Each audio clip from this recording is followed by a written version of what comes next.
never fails to get the hair standing on end, that does it, Dave? Absolutely not, mate. No, absolutely not. Particularly on your podcast, I love listening to it, mate. So yeah, it's a nice way to start it, isn't it? It is, mate. Welcome to Across the Park podcast, everyone. Delighted and honoured to be joined by Dave Downie from the Blue Room this evening. Dave, how are you doing? Yeah, I'm good, thanks. I'm good. Much more positive after a big win at the weekend, finally getting 3 points.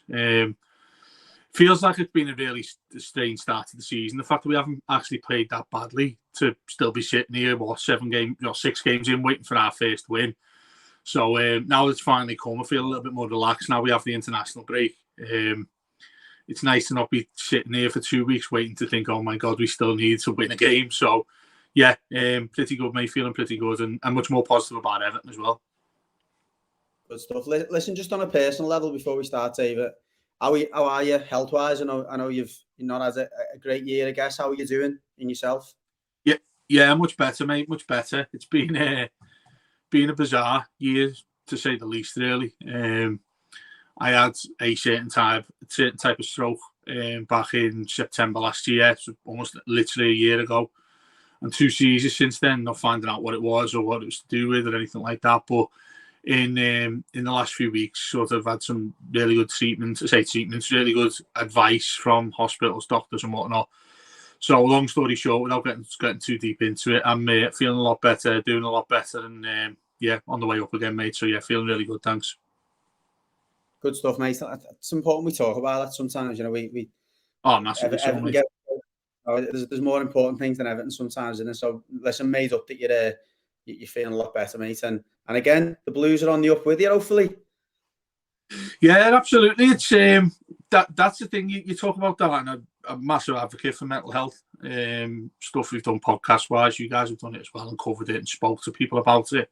It's really important, and it's particularly important when Everton aren't doing well, because you sort of, when they're as important as we are in our lives and what we do and stuff with podcasts and whatnot, it can get you really, really down and really, really low. If you think back towards the end of when Benitez was with us, to how difficult it was to watch our own club.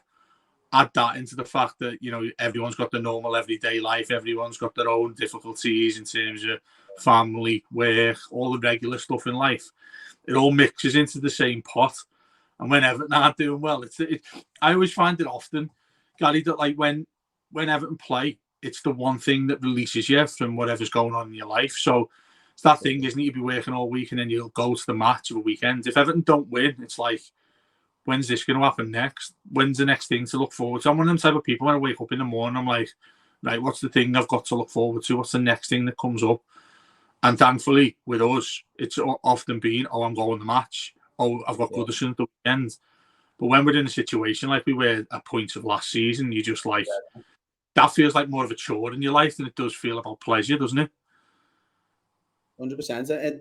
The manager actually came out with something, I don't know if it was today or maybe I missed it a couple of days ago, where he was saying the difference between our fans, and he talked about the Chelsea and Man City fans, is he said, I felt when I played for Chelsea and Man City that I was just trying to give the people in the crowds a good day out, whereas when I'm at Everton, I feel like I'm actually serving people, and it means so much more to them. Do you know what I mean? The Everton fans take it home with them, and then they bring it back with them. Do you know what I mean? They're carrying that round all the time. It is, and you know, when the thing that I've found the most difficult about certainly my line of work since I was straight out of school, basically getting into football journalism and stuff like that, it's like, it's a chore as much as it is something that you love and that you're passionate for. Now, the hardest thing in life for many people is doing a job that you enjoy. That's half the challenge. If you do that and you enjoy your job, then things are pretty easy. I think I made the mistake, and I don't know if I'd change things if I went back 15 years when I started out doing journalism. If you asked me, would you still do it and go back and do it again? There'd be a few times in the week I'd sit and say to you, I really wish I didn't sign up for this. Do you know what I mean? Because it becomes that difficult and it becomes that chore. But you're absolutely right. It's because it's your life, and you know it's harder when that lot are doing well. You know, you think back in the middle of the COVID, how difficult it was, even though we had Ancelotti and it looked like things were going to go better. James Rodriguez and all of that stuff that was going on. It looked like we'd be really exciting, and we won. And I finally won at Anfield. But the irony is, we won at Anfield. We couldn't even go and watch it ourselves at the ground. Yeah. So it feels like some sort of punishment at times, doesn't it? But when you do so well, it's so difficult when we're doing poor. And like that's why the start of this season has been really interesting, because we're only 2 points behind them and we've only won one game. Exactly, mate. We'll just on that note, we'll touch on I guess we're 20% into the season. It's bizarre that, only 7 games, but 20% into the season. For me, when you reach the first international break, it's a bit like the first checkpoint. It's going to be a weird season with that World Cup in the middle of it. But I'll start with, before we talk about the games, if you like, not game by game, but the results and the performances. What did you make of the window? Yeah, again, it was really strange, because I think, you're talking about percentages. I think if you were to look back at that window as a percentage for Evertonians, I think many of us would say we've done maybe 80-90% of a window really, really well. You look at the players we brought in, you look at the way the midfield's been working since we've finished with the window. With Onana in there, just looks like he's going to be a top class midfielder for many, many years to come. Getting Idrissa Gueye back, I think the main thing every single one of us would feel like it is a new sign, and I hate that cliche, but it feels like it is with Iwobi and how amazing it's been. The thing that I finished the end of that season with, ultimately, it come to 11 o'clock on that 1st of September, a couple of weeks ago. I was sat there thinking, yeah, Mopai, I'm not a massive fan of his, even though what he's done so far has been fantastic. At the time when we got him, and it was classed as we've brought a striker in, I didn't really feel it was that. I felt that it was like a lesser version, a poorer version, and I don't want to do him a disservice, but at the time I felt it was like getting a lesser Richarlison in. Given that Richarlison, if he hit double figures in the season, Richarlison, I think he got 10 in each of his last 3 seasons, something like that. Say 10 to 12 goals. I'm like, that's not solving the issue we've got with a striker, because although when Calvert-Lewin comes back in, it's a huge burden on his shoulders, as much as it is difficult for him to deal with it himself. So, and once we were linked with, they'll have a Blackburn, and I looked at it and I thought, I can understand why they haven't got him. I can understand now why Lampard's probably sat there and the rest of them have thought it's sort of catch-22, because if we go out and pay over 20 million quid for the lad who hasn't played in the Premier League yet, that's a massive, massive risk. And I can understand why they've sort of like kept it in the pocket. And of course, the other side of it is the financials and what the situation is like at the club now, because what we all do, so many of our fans, and you'll know this, we'll have a little checkbook in our pocket, knowing how much money we've got to spend because we didn't go out with a striker. So when it comes to January, when it comes to next season, we'll all be sat there looking at each other like, where's that money gone? I'm not going to say the magic Arteta words, but we'll all be looking at each other saying, where's that money gone for him? Where's it gone for him? We put a bid in for him and didn't get him, so where's that money? It must mean we've got loads of money. So I was ultimately frustrated until I actually seen the team play since then, and it feels much better, much more positive now, particularly against them, the derby. That felt like a huge moment, not just to get a draw against them, and not, on your side of your pod, we're looking at this thinking, that's how sad Everton are, just at the bosom with a 0-0 draw against Liverpool. But I'm not afraid to say it. I think I thought we were going to get battered by them. Given that they've got their own issues, which I'm sure, the coverage on the other side, the old pod, will be saying the same things. That they've got problems there themselves now, Liverpool. It's heartwarming to see, isn't it? Given what we've been through. But I do look at that now and I think that performance against Liverpool was such a big boost for us, because we did everything but win the game. We did enough to win the game. We had better chances to win the game. If they keep that method in what they do, which they have done, then they're going to gain 3 points more often than not. So, yeah, it's a strange feeling, that window, that I look back on now. At the time, I was disappointed with it. But now I look at it and think what we've got, who we've got, and the fact that Mopai's underway, we're getting his goal. It feels much more positive than it did on the night of the window finishing. But you know what? I think you're spot on, by the way. For me, and it was a surprise for me when I look back. When you say if someone said to you a year ago, Frank Lampard's going to be your manager, what do you expect from a transfer window? You're probably thinking, wingers, midfielders, creative players who are going to get you goals. he's gone and done it the old-fashioned way, hasn't he? He's brought in centre-backs who know how to keep clean sheets. He's built a back four and he's kept them there. You know, he's tried to stabilise that as quickly as possible. He's brought in an experienced player who not only is experienced in the Premier League, but is experienced at Everton, experienced at playing that position, knows the fans. They've really been, I think they've been very clever and cute about the way they've gone about it. You know, and they've you know, there's been a splattering of young talent there in Onana, and everyone knows how difficult it is across the Premier League and various leagues in Europe to buy a young player from any league, let alone France, and try and settle him in. But they've, you know, him and his recruitment team, you know, they've gone about it and they've brought in personalities, they've brought in charisma.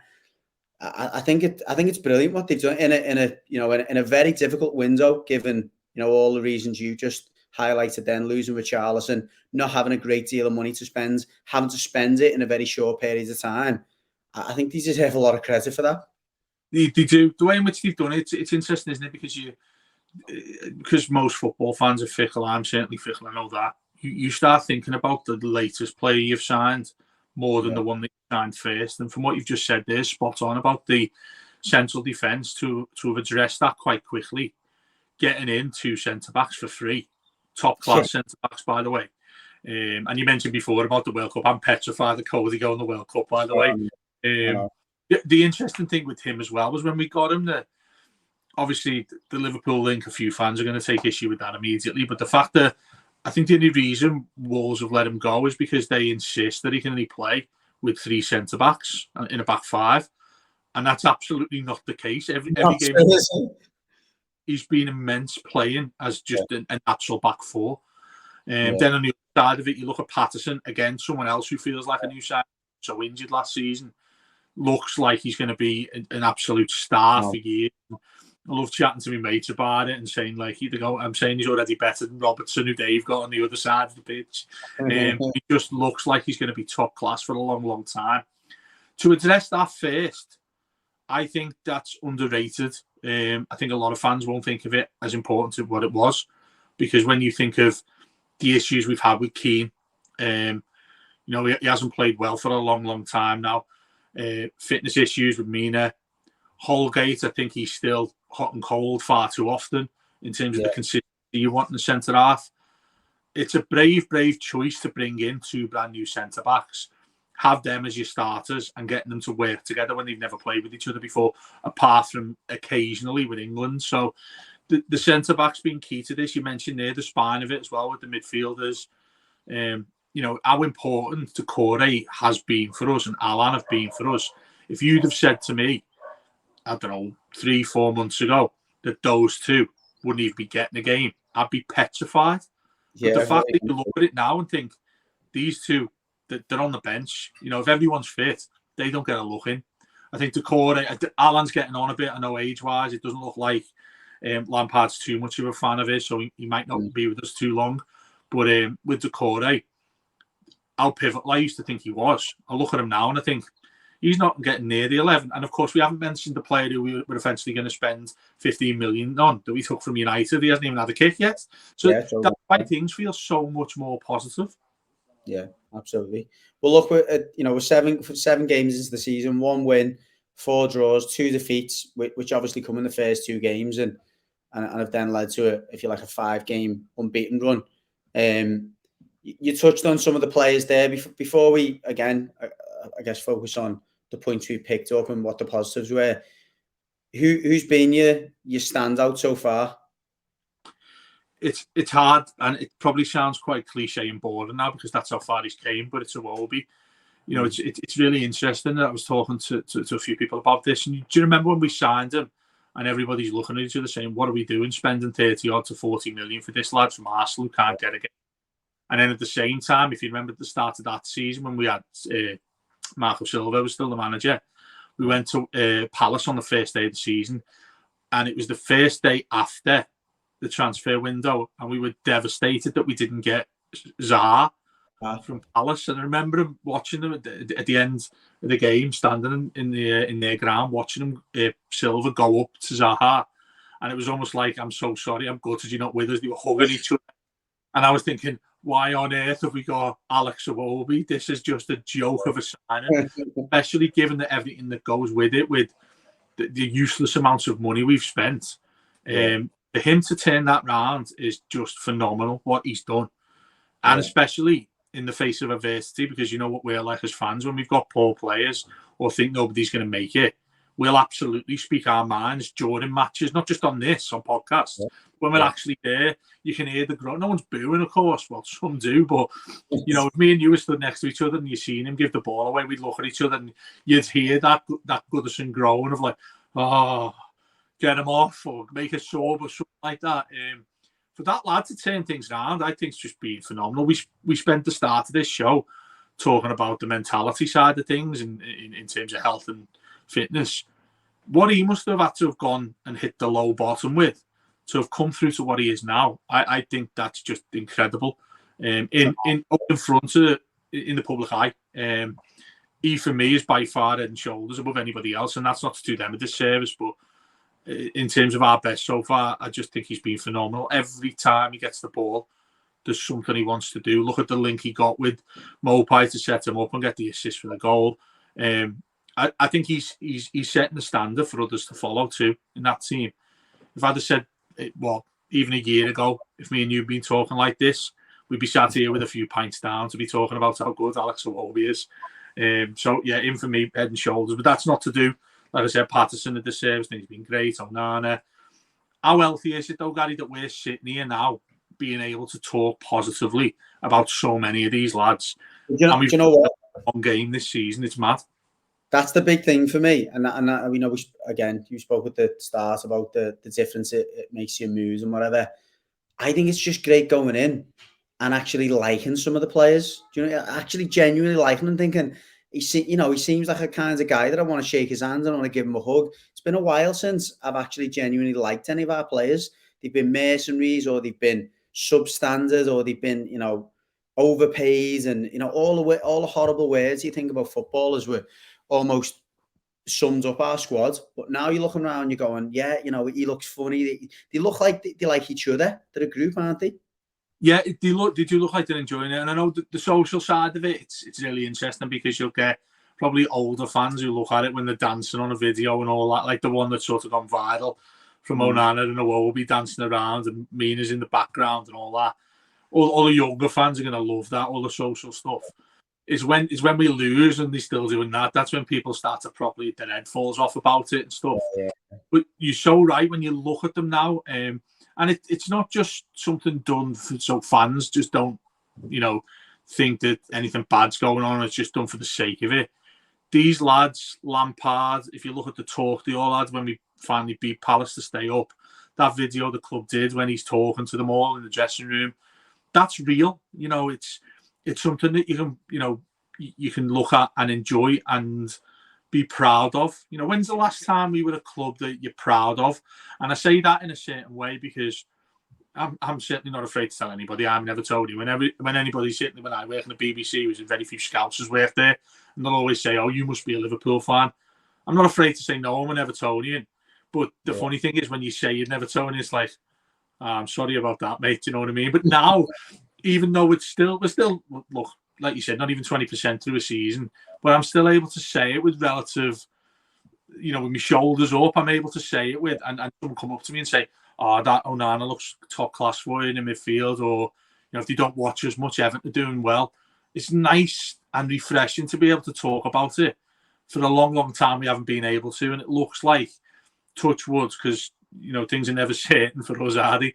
But touch wood, these things are actually looking much more positive, and these lads are enjoying their actual games rather than turning up playing at Goodison and hiding as best they can. Try and get through 90 when it looks like you haven't made the mistake, more than getting through 90 and looking like you've won us the game. Yeah, I couldn't agree more, mate. As I said, one win, 4 draws, 2 defeats. I think coming into the season, and if you just put those numbers in front of me after 7 games, as I've taken it, I'm not sure they've expected us to get the draws where we got the draws, or I would have hoped maybe we'd have picked 3 points up off someone else, and maybe we may have got beat by the shite as well, but we picked up a positive draw. from those first 7 games, you've probably already answered this question, to be fair. What was the standout game for you, or the standout performance? I think, there are a couple of things that I think, things happen for a reason type. I'm very much a believer of a person like that. Things happen for a reason. Us not having to play Arsenal away, I think, has been a massive boost for us. Because even though we were so positive after the derby, it felt to me against West Ham at the weekend that momentum was still there. We were all feeling that way after the derby, thinking, you know what, we've got that bit between our teeth now.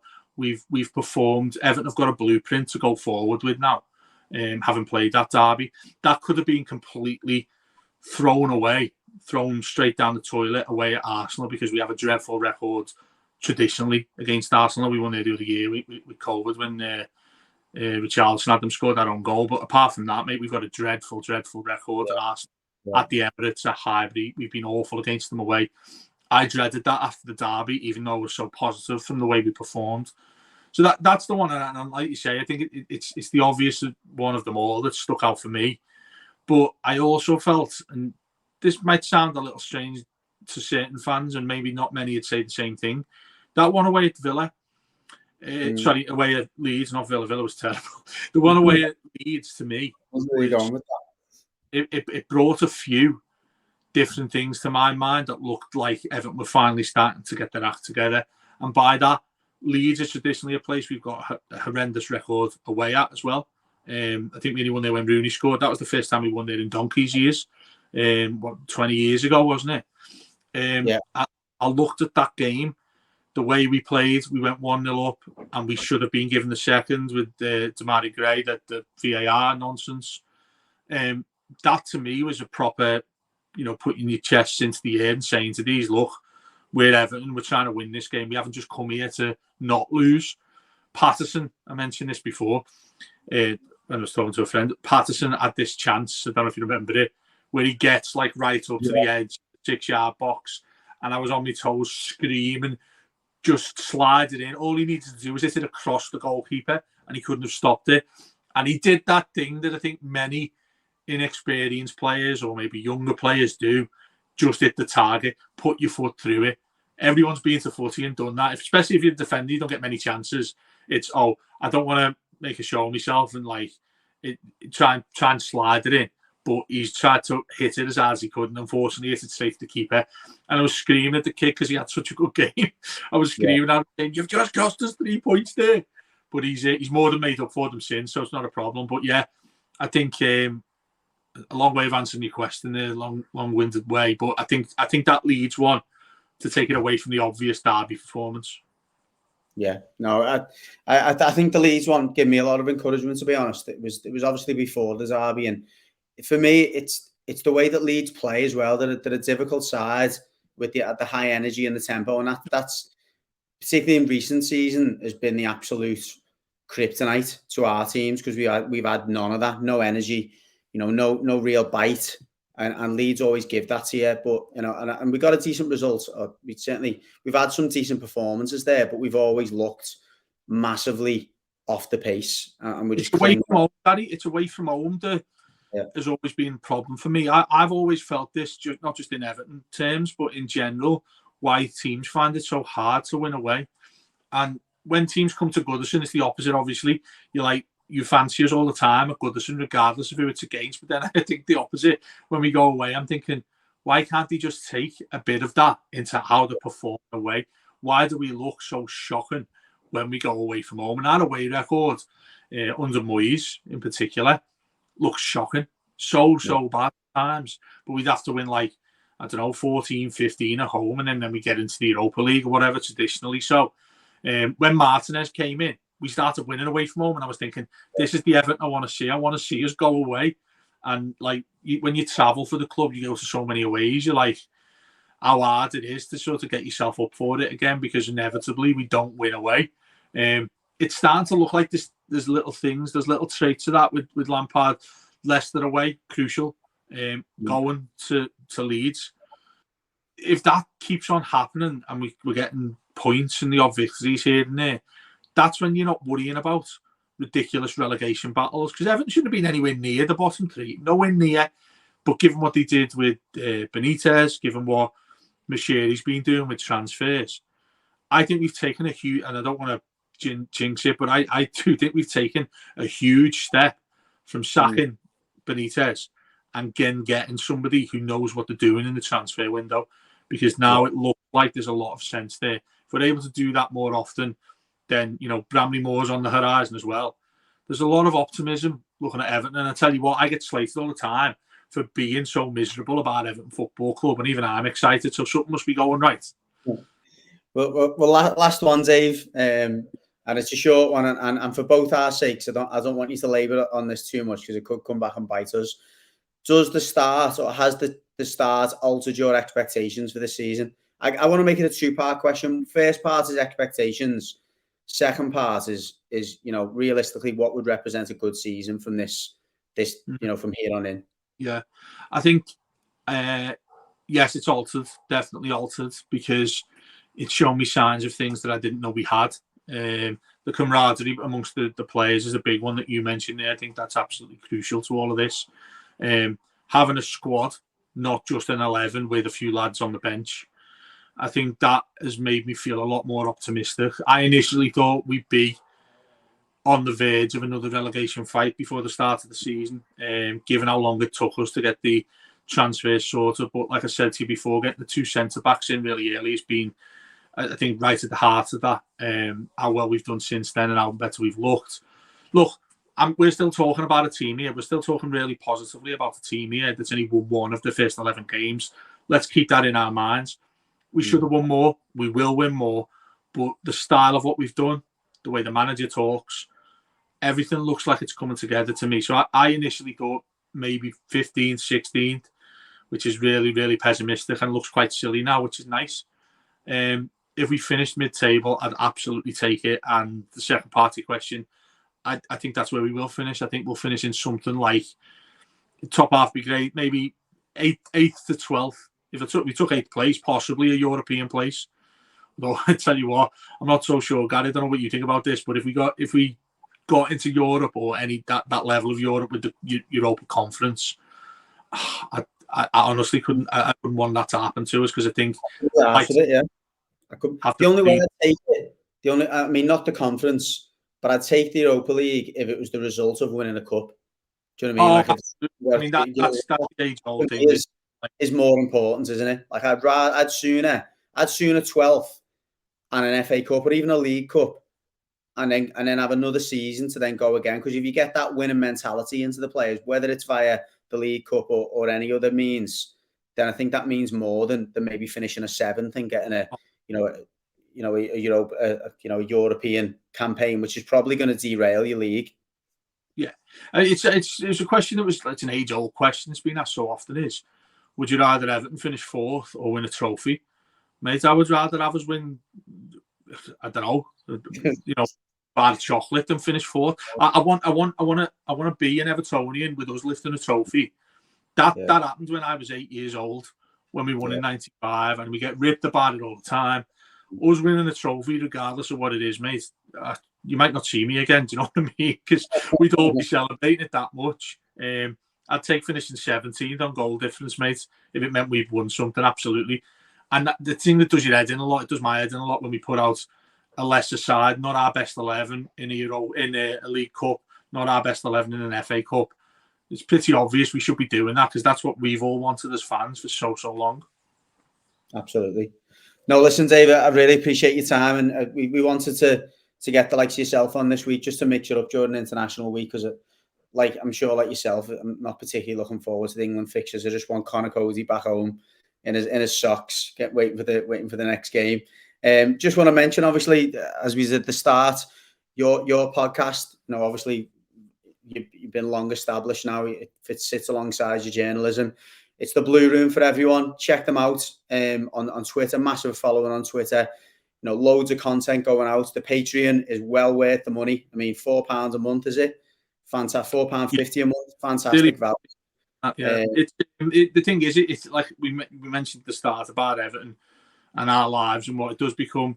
I never say it's become hard, because it's a pleasure to do it, and the support and following we've had for well over a decade now has just been phenomenal. But again, what you guys come along and did with having both sides, Everton, Liverpool, I was like, that's such an interesting concept. And the way in which you do it is so interesting as well. And since like Ian, who I speak to quite a bit, talking to him about it and just giving him some advice, both of us really just bouncing things off each other. I think that's well worth it. The thing that does my head in a bit these days is the way so many different Everton platforms out there now, which are all really good, but sort of become really precious about that. The thing about the Blue Room for me has always been something that anybody, it's inclusive, anybody can get involved if they want to. If you want to come on, if I can get you on, anything like that, all of that sort of thing, I think makes everybody else get on a lot better. I'm not trying to be like any sort of angel saying that, but I'd rather have it that way than someone on Twitter you're having an argument with because they do a different podcast to you. But you both think the same thing about Everton. We all support the same club, so why shouldn't we get along? Do you know what I mean? Of course, mate. No, amen to that. And listen, Dave, thanks again for your time. Really appreciate it, and enjoy your break. Keep keep improving on. And I'm made up. You got some good news, and take that advice on board, mate, and just stay positive. And hopefully, Everton will push you in the right direction as well. Ah, bless you, mate. Thanks so much. Really appreciate it. Yeah, see you, mate. Ta-ra, mate.